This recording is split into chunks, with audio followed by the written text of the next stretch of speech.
Ayun yung Mount Laraita, no? Tuktok na yun, no? Yan din ang way natin pero kakaliwa tayo. Papunta na ang Tatawiran. Ah, matigas pa yung gulong ko, ah. Uy, may slide. Ang ganda-ganda na yung daan dito, ah.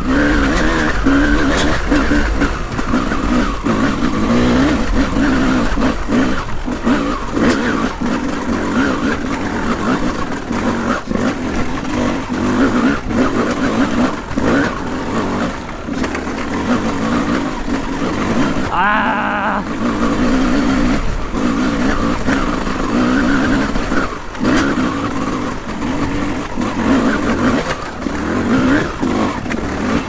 Ah, dulas! Ang tigas ng gulong.